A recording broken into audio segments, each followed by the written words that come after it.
All right, welcome back to Equal Time Soccer. I'm Mark Privratsky alongside my brother Mark, and we have one of the leading goal scorers in the entire country, has been the leading goal scorer for many, many weeks.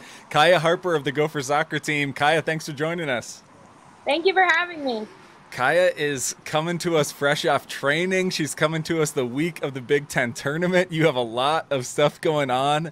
Khyah, more than anything, what has this fall felt like for you? You've played so many games for the Gophers. You've battled through so many sort of tough, gritty seasons, including a previous Big Ten tournament appearance. But this year has felt so different, not just for the team, but for you individually. Talk about how it feels this fall to be sort of exploding individually, but also while the team is succeeding so much.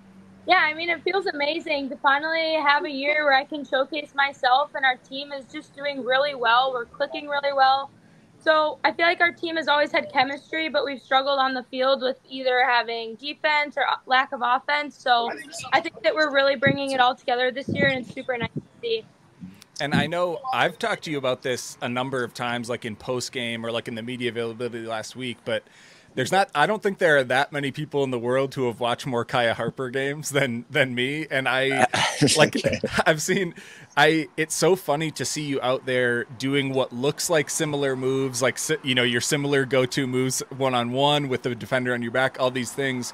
And the one thing you've talked about is being fully healthy this fall, or at least even having a fully healthy spring. And it's funny because in so many ways your game looks very much the same to me, but one thing that just screams out is your burst and your speed. Like you can, like when you talk about being fully healthy, I totally believe it because that looks so different to me. Like you're doing the same move, but you're turning the corner so frequently, you're getting to your spot. Do you feel that when you're out there too? Like that extra burst and that ability to get right by an outside back? Yeah, for sure. I mean, I've always had like the speed. It's just having the explosiveness. And I think that Mm-hmm. having a spring under my back where I'm just building muscle and I'm Mm-hmm. training the entire spring, I feel like I've really been more explosive in my first two steps to really get by that defender and then make a play and use my speed even more. Yeah, like Khyah, the I feel like we just lived through this with the Lynx, where like I'm a Minnesotan sports fan through and through. I also support the U.S. men's national team, which is the same sort of pain. And so I followed this Gopher team where I just feel like something of the simple way to say it is this year. Like anytime you'd think, gosh, we wanted it to go through, but it didn't. And this time it feels like stuff just works out. I don't know if there's a feeling of that. Of course, there's really a lot of reasons behind it of like the actual teamwork and everything. But there must be some sort of feeling from you because I know you must have had times in other years where you said, I should have scored 10 goals. Well, I was in spots, but now it just works. It talked about that feeling. Yeah, I mean, it feels great to just get a lot of chances. And mm-hmm. obviously, one of them is going to go in eventually. And I feel like that's kind of what I've had this year. Like, we've been very productive in our offense. So it's been a lot easier to finish chances when we have the ball in our offensive half a lot of the game. And I think that our team just really clicked over the spring. And then we just kind of brought that over into the fall. And I mean, you can see our results and our rank. Like, we're doing really well this season, and we hope to keep going. Yeah, and I'm calling all these Big Ten games this week. There's 6 games in 4 days, and as part of that, I'm trying to do different kind of research on all these squads. And there's a funny data set I've never pulled on before, and it can sort the Big Ten rosters by age. And so I don't know if you realize this, but the Gophers have the oldest roster in the conference. And once I started thinking about it, it makes sense just because, like Bowman, Romine, Yell, Evie, Cam, Allie, like all of these 5th years and seniors like you and E. And so it makes sense once you think about it. But I don't know, do you think part of that sort of veteranocity like comes through in the sort of playing together and combining together piece? Sorry, veteranocity. Sorry, Khyah, have you ever heard the word veteranocity before? I just have to. I've heard of veteran. Matt, what have you been reading, Matt? This is not scripted. Mark can tell everyone this is not in the doc. Veteranocity. It just comes out. Comes out. Yeah. Well, I think that being a veteran and having a lot of veterans on our team who are contributing on the field, I think our chemistry has always been there since day one because, like, I played with Bowman before, I played with Yell before at MTA, so we've always had that chemistry. It's just utilizing it and actually playing together on the field, knowing what each other likes, which I think that we've really done this season, is not like technically what you want to see, but what the player sees and what their abilities are, and individualizing our style of play rather than just playing as a team, which I think that ultimately makes us play better as a team. So I think that's part of our success too. Yeah, and I think, sometimes it's sort of coach speak and sport speak to say we want to get better every game. We're focused on getting better every game.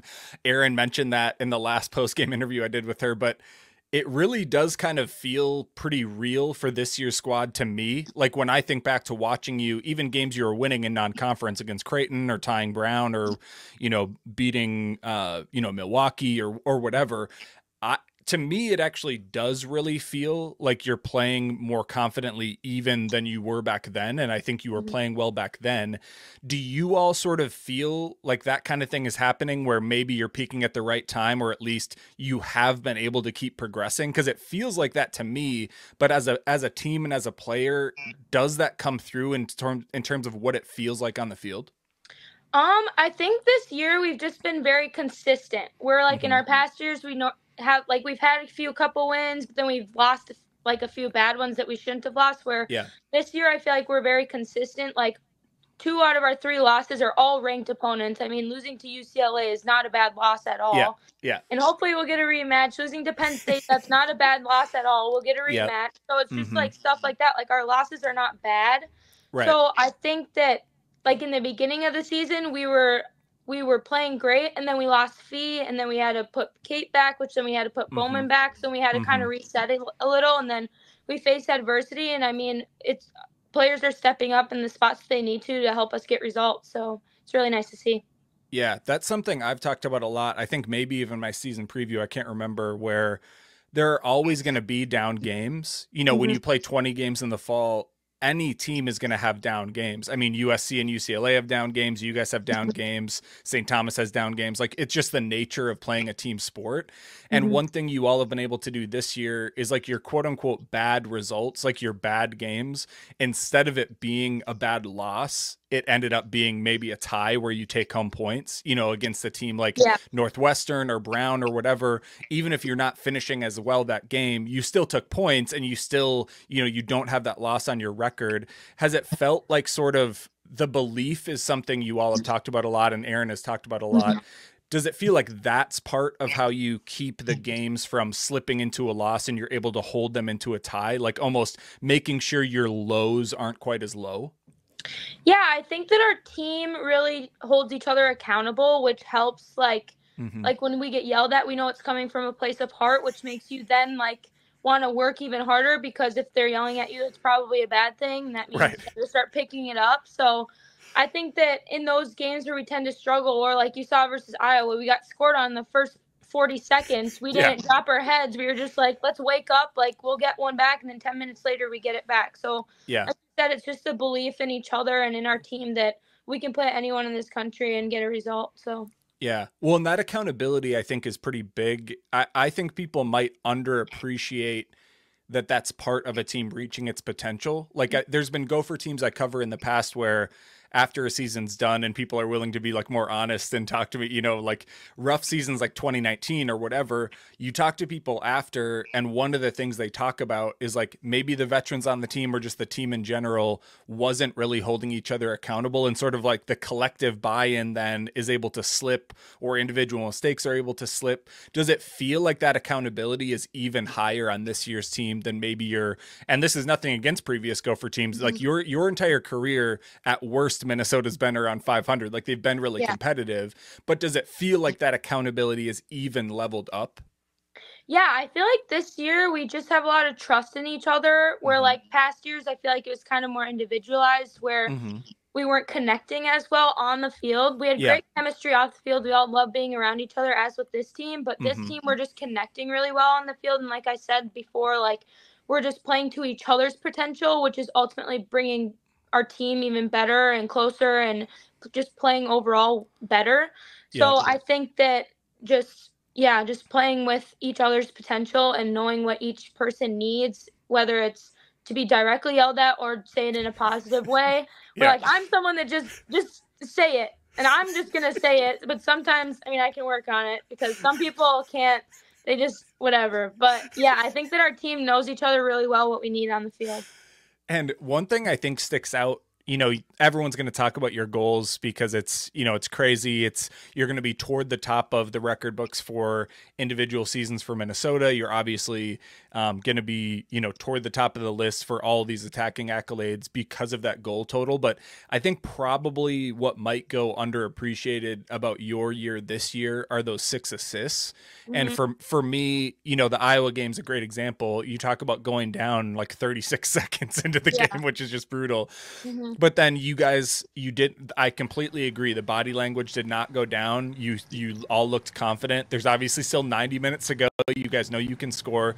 And eventually you break through on sort of a classic, what used to be a sort of classic Gopher mainstay, which is that outside winger, in this case you, stretching all the way to end line. You beat a defender one-on-one on the dribble, but then you have that perfect diagonal ball right to the PK spot. Paige is there to just clinically finish it. But that assist game, for you as someone who loves to score, how different is the sensation of getting an assist versus getting that goal yourself? Like, what's the difference of, clearly both are great, obviously, but for you, is there a difference of sort of how it feels to get one versus the other? Honestly, I don't think as long as we're scoring goals and someone's scoring a goal off of my ball, I don't really care. I'm excited either way. I mean, I'm pretty sure in the goal that Paige scored, I was more excited than she was, so I mean, I'm super happy when they score, and I love going 1v1. So anytime someone finishes one of my crosses, I'm super excited for them. So yeah, I mean, our team is we're just in the right spots, and we're doing the right things this year, which is making it easy to assist, and they're scoring goals. So, What's your Khyah? So when you I love watching you cut down the line. Like, you can dribble people, cut inside. Like, I watch you score a lot of different types of goals, and it's really fun to just you're ruthless. Like, the eye is on the goal. I can tell. Yeah. But for assists, because I didn't score that many goals. I didn't get that many assists either when I played. But it is fun to assist. Maybe in basketball I got more because there's so many points you have to get some. But what is your favorite way, or what's a maybe something you think's underrated about the way you can set up a teammate? Because people just, they're gonna think of goals and they're gonna think of easy setups because you're running down the line. But is there something you maybe don't get credit for? Maybe even the coaches don't give you credit for, of teeing people up? I don't really know. I feel like I personally, I like to go 1v1 because I want to beat that person. I know I'll either get a cross or a corner. Mm-hmm. And that's just one thing that I'm good at. So I think that might go underrated just because of how many goals I have, that, like you said, my assist game might not be as up in the air. But I think that maybe my 1v1 battle is because I either get a corner or my cross off. So yeah. For sure. Well, and it's funny too, because you're getting doubled a lot now, which isn't that surprising, where especially when you're all the way out wide, teams try to take advantage of the fact that you might be able to get pinned. And it's been really funny to see you work, attempt the split a lot of those times. You'll try and literally split both defenders. And I think at least a couple times against Iowa it worked. I think you got the split. But do you, when you think about being in that final third and earning corners, how do you think about particularly even the penalty drawing stuff? Because you, to me, are not someone that's trying to sell a foul when you get hit. But do you ever think about stuff like that of oh, I'm in the box, or oh, I have a defender on my back? Does that ever enter into your mind? No, I kind of just expect it at this point. I mean, it's been kind of all season where it's just little nudges in the back. I've gotten pinched a couple times, so I'm just kind of expecting it at this point. So, I mean, I'm not really surprised by it. I was surprised by a couple of the Iowa fouls. I will say that. Yeah. I mean, what they were doing, you're not going to get called on. It's just stuff that I wasn't expecting. They were putting their foot through my leg, and I would try to turn, and I'm just tripping. It's just little stuff like that. And obviously, we got the hang of it, but it's just I mean, I'm expecting it. I just wasn't expecting certain things sometimes. But I don't really try to fall in the box unless, I know it's going to be a call and something like that. Right. The leg through the leg, Matt. I did that a lot. Or what I would do is get my leg to cover both your legs, so no matter what you did, it wouldn't even be it'd be a foul, but not a card. This is the thing. Yeah. They weren't even calling it in the Iowa game, so I was just I'm trying to keep my feet, but I'm just getting off balance. So I was just like, I just started one touching everything, and then it started working. So yeah, I will say when I said earlier, like watching you so much, I can sort of close my eyes and see most elements of your game just because you get used to sort of how you move on the field, like things you consistently do. And one thing I will sort of good-heartedly give you a hard time about is even when things are going well and even when you're playing well and even when you're being positive, you have such obvious body language. Like your your body language, like I do too, Khyah. I do too, man. I'm like, it's so funny because I think like of all the random like haters that we have in our random mentions who will like complain about the Gophers or sometimes talk shit about you in like ways that are like errant and not accurate. It's funny because I'm like, if you wanted to make fun of Khyah, just tell her to stop being so pouty with her like palms up like to the ref stuff, like or when she doesn't get the ball. But for you when you're out there, is it sort of the type of thing where you're so in the game and you're so locked in and you have so much adrenaline that part of it is sort of like not by choice? Is it almost like your body and your habit, almost like I'm just really frustrated and this is what I look like when I'm frustrated? I mean, yeah, I do need to work on my body language for sure. I think it's just more for the passion of the game. Like, I want the ball, and then if I like don't get the ball, I'm just like, oh, I want the ball so I can make something out of it or something like that. Or if it's like a missed pass, I'm just like, oh. So I'm just like, I know soccer's not a perfect game and I need to fix it, but yeah, I kind of just the passion for the game and just high expectations for my teammates. No worries, Kat. We're reactionary people too. I used to give Matt, by the way, a nice walk by on University here for people at the Black Art if you're hearing that music. But no, I used to give Matt too much crap for calling for the ball when he wanted it and be like, God, he just wanted the ball, and I was too public. But yeah, no, man. I'm when I'm playing sports, I'm in the moment, dude. Yeah, I'm right there. I like do it in the moment and then I forget about it 5 seconds later. So it's just kind of like. Whatever. Do you have like random teammate conversations after games where you're like does everyone sort of appreciate that what happens on the field is because of like stress and adrenaline and energy, or are there times where maybe there's so much frustration in a given game that you do like touch base with a random player of like, hey, I saw you know, we're trying to do that after, sorry, I screamed, like, or does everyone just on the same page of like, everyone gets it stressful, or are there moments where you have to do those touch points like after a game? Honestly, no one has ever, like what we say on the field just stays on the field. And I mean, sometimes with Ro, we just really want to like know what each other wants. So sometimes we'll be sitting in the living room, me, Bo, Ro, Yell, E, Alex. We'll all just be sitting in the living room, rewatching the game and being like, what do you want me to do here? Khyah, what do you want me to do here? Or I'll be like, do you want me to check there? So I think that that's also really helped our attack and like playing with each other, because now we're starting to know what each other wants. So yeah, I think it's just little stuff like that. Yeah. And you talked about a little bit back on like the Iowa stuff of a game where they're a very high foul team. I don't know if folks watch these shows, I don't know if they also watch the Gopher broadcast, but like when a team is a high foul team or a high yellow card team, I always talk about that on the broadcast, because to me, those stats actually do tell you about how a team plays. Like I find them to be fairly predictive. Like if you're a very high foul team, it's very rare that you come in and you don't play that way. Like I think it does send a signal, and Iowa is one of those teams, but there's honestly been a lot of teams that play super physical with you. You're sort of naturally pretty strong. We mentioned your speed, but one thing you've always had, even when you weren't fully healthy, was you were always really strong and you had a really strong base. Like your frame has always been strong.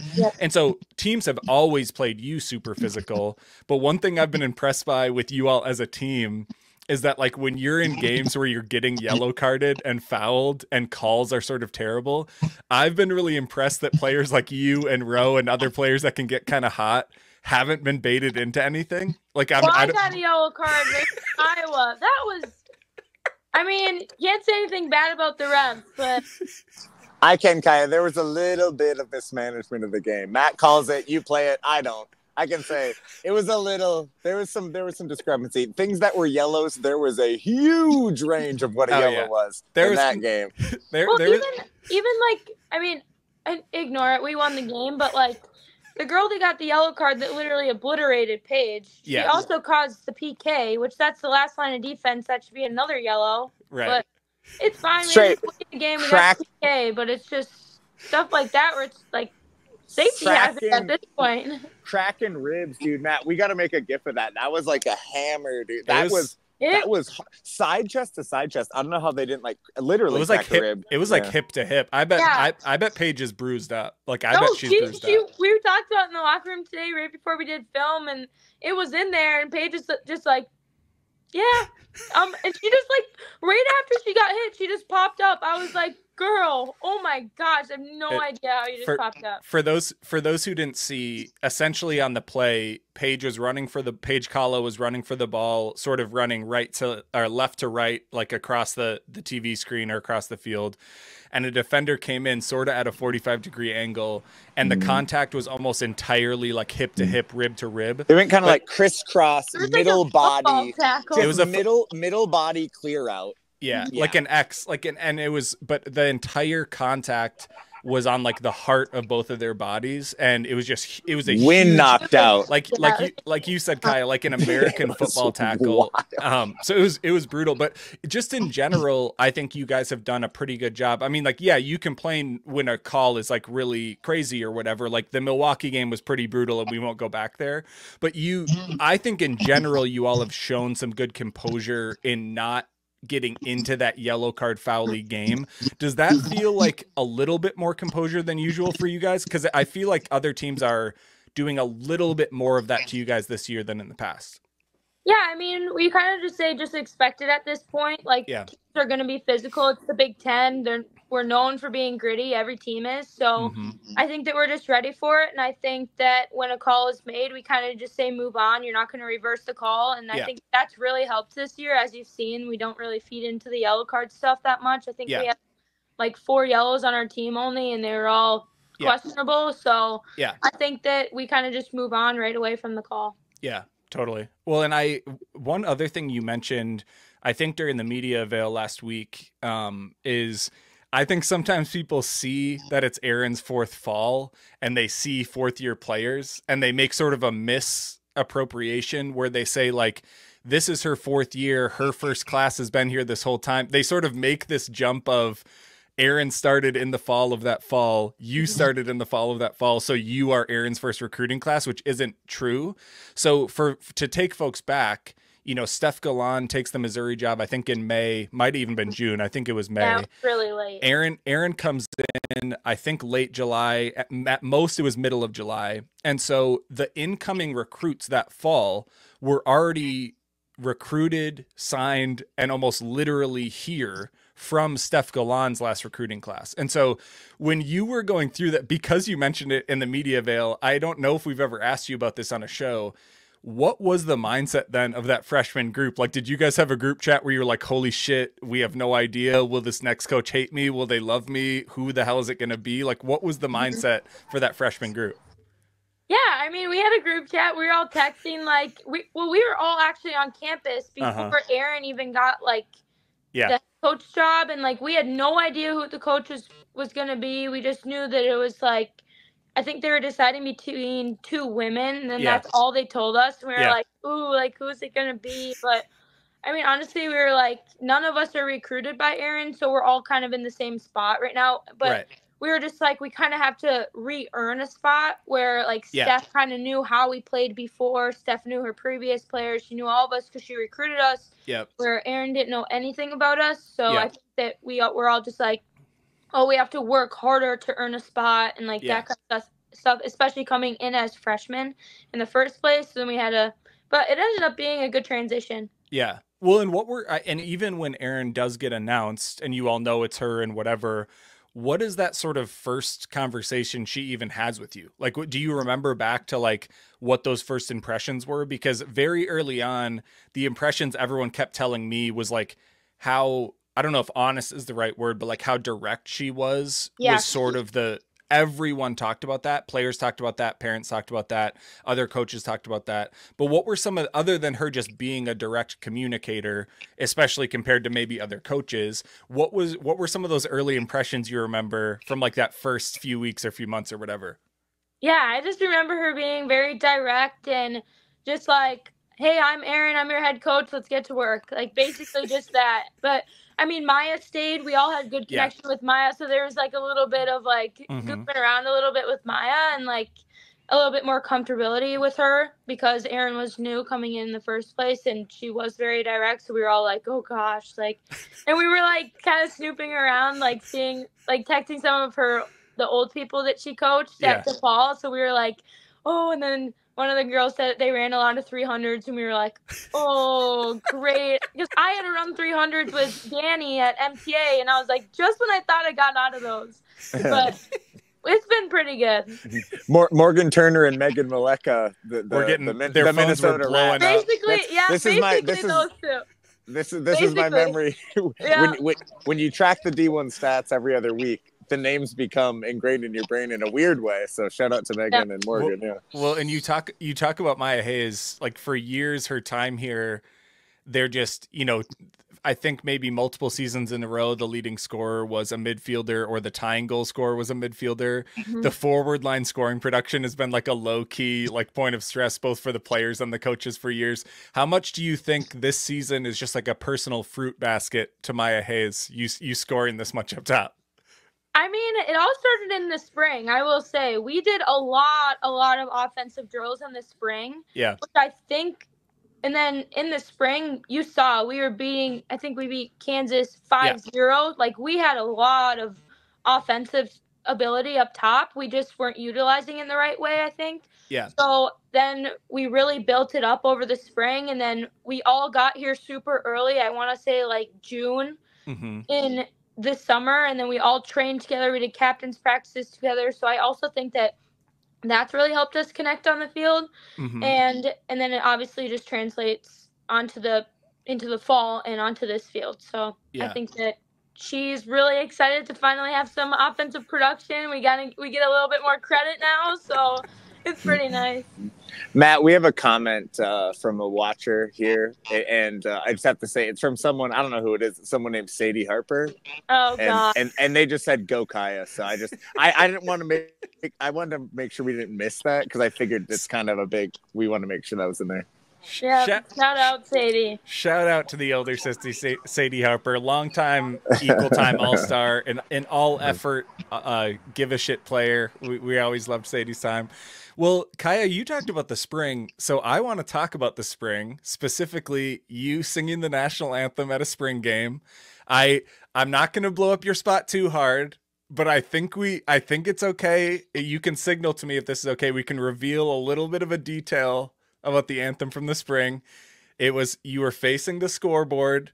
Are we willing to reveal now, months later, the truth of this national anthem moment for you? I mean, I also sang it in the fall. The spring was my audition. Oh, there is a backup story. You can say what you're going to say first, and then I'll give the reason behind it. So the spring game. First of all, Matt's revealing himself. He didn't even know the detail. He's trying to be the beat reporter. He didn't even know you sang it before. I will tell you the detail behind it. I know. So I show up to a spring game. I think the Kansas game, can't remember. And I go and I'm in the box and folks up there, because I think maybe some of them had to be part of it or whatever. So you go up and folks up there are talking about how Khyah really wanted to sing the anthem, but obviously like doing something like that at a sporting event can be a little bit scary. And so your one ask was, how about maybe we pre-record this bad boy? And I face the scoreboard so people can't necessarily tell that I'm lip syncing right or wrong. And then everyone still gets... I still sang the song. People think I sang the song, but just a little bit of insulation there against the scariness of singing at the event. And I remember thinking it was like, oh man, this is great. This is great. Well, I wasn't scared. I wanted to do it live. So first things first. But SJ made me do an audition, and I kind of messed up. I did great during my live. And at the end of it, I said like, it's from a movie. I said, "Ladies and gentlemen, start your engine." And then I said that after I sang the national anthem live, and SJ was like, "Nope, you just lost your chance. That was your audition." And I was like, "But what if I lip sing it and I send you a pre-recording?" And she was like, "Okay, we can do that." So that was the only way I could make it work. so that SJ knew you wouldn't do a last minute like cowboy phrase. Yeah, or she probably thought I was gonna say like "Go Gophers." Okay, I mean, like, wow, SJ's job is really wide reaching. She auditions American Idol style. The singers. Yeah, I was like, a lot of power. Yeah, she's like, "This is your audition," and then I said that at the end. Looking back, probably shouldn't have said it because then I could have sang it live. But so when you did, I'm sorry. So Matt and I are both singers. I'm a better singer than a soccer player. When she auditioned you sang it to her one-on-one. No, I sang it in front of the entire team. Oh, wow. What the fuck? That's such a crazy way to audition. Khyah, much respect. That is way harder than if it was just like at a concert or something. That's what I'm saying. It's like singing. It's like singing to your family at Christmas intimately, or like that's fucking much respect, dude. That's a crazy way to have to audition. They were all for it. They were standing there like shit. This. They were cheering me. There's a whole You sang it a cappella to your team. Yep, straight up on the mic. That's real. That's pretty real. Honestly, dude, that's crazy. Respect. Like, yep.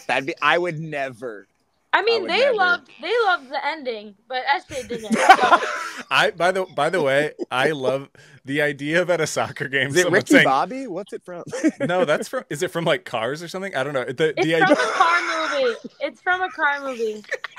I forget what movie it's from. The idea. By the way.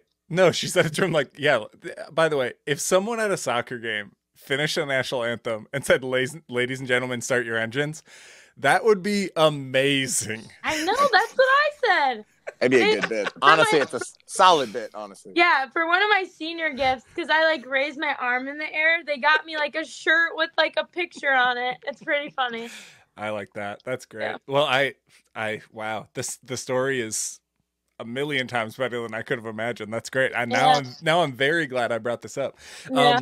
So you have been just absolutely lights out this fall. We know that. One really unique thing about this fall is there's sort of a ton of star forwards, all from Minnesota, playing on some very, very high level squads. We got you and Caitlin McBean playing on Thursday at ELR. Folks have to come watch that game. It's a rematch. It's going to be really good.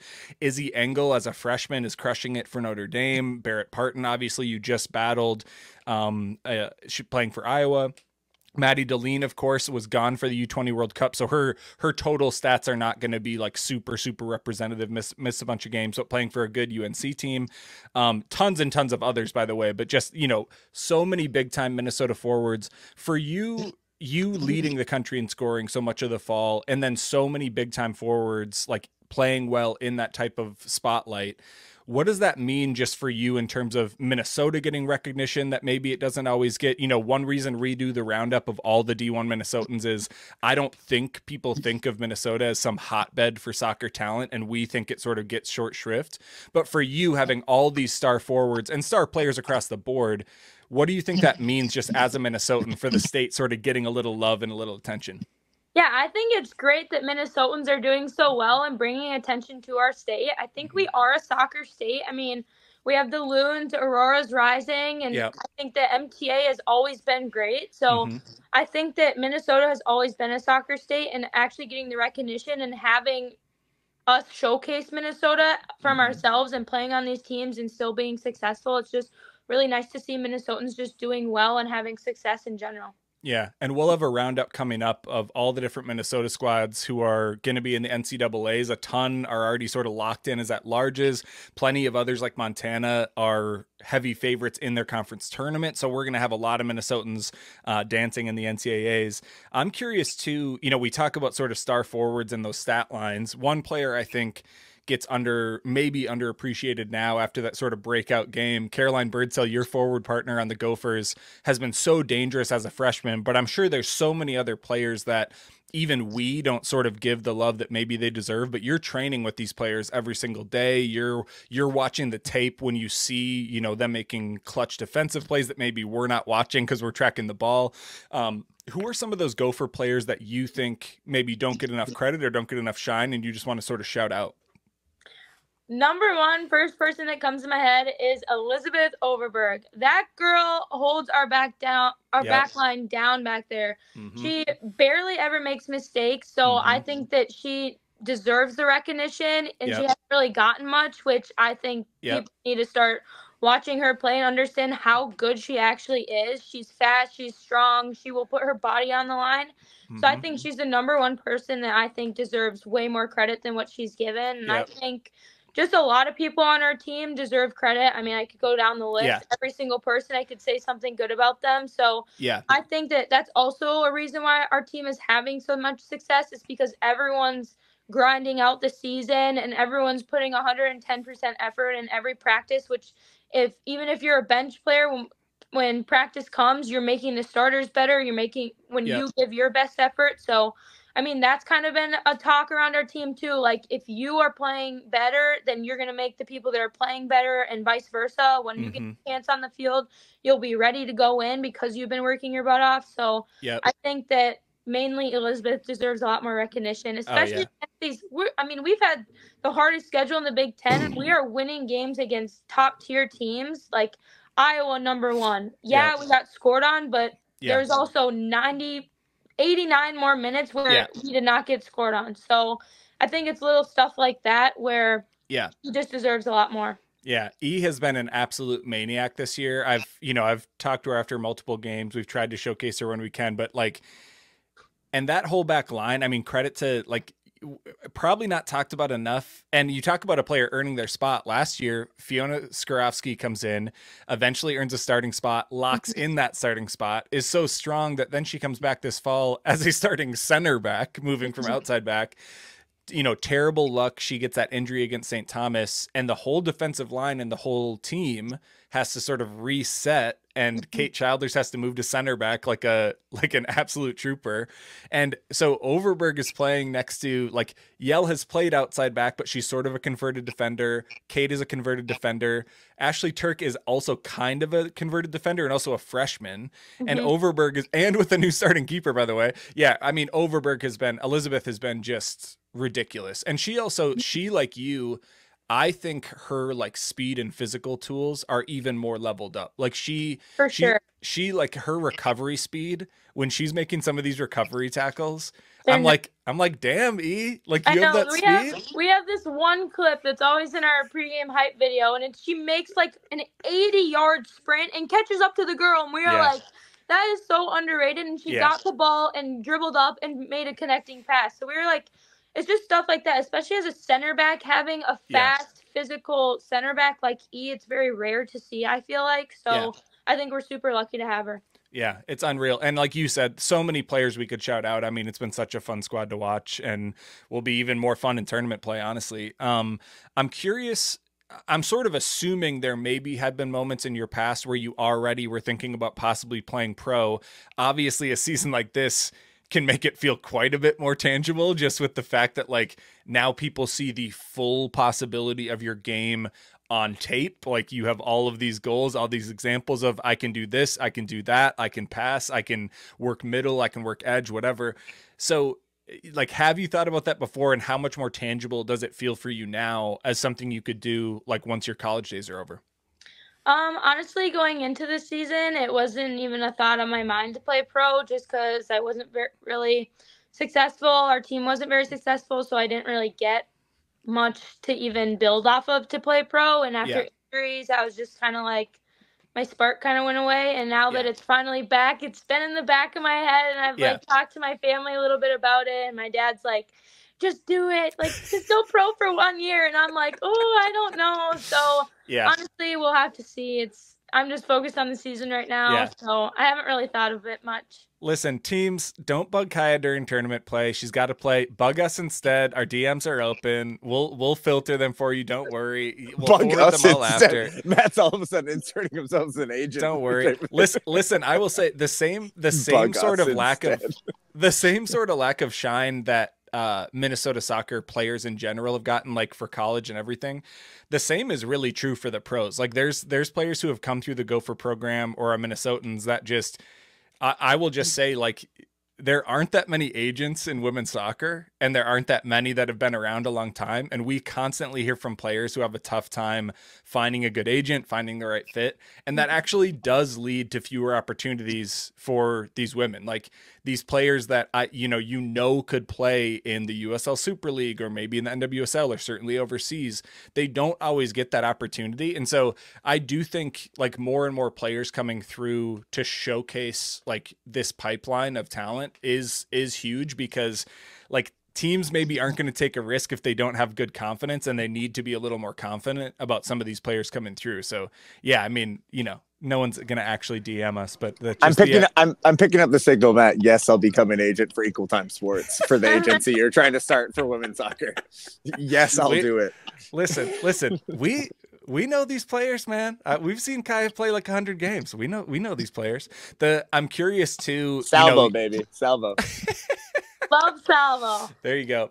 And I'm curious, Khyah, you spend so much time in the game, like training. You talked about even at home with your roommates, like watching tape and all this stuff. Like being a college soccer player is so much work, and it's so mentally taxing. It's so emotionally taxing. It's one of the reasons why we do the coverage the way we do, because you all just go through so much.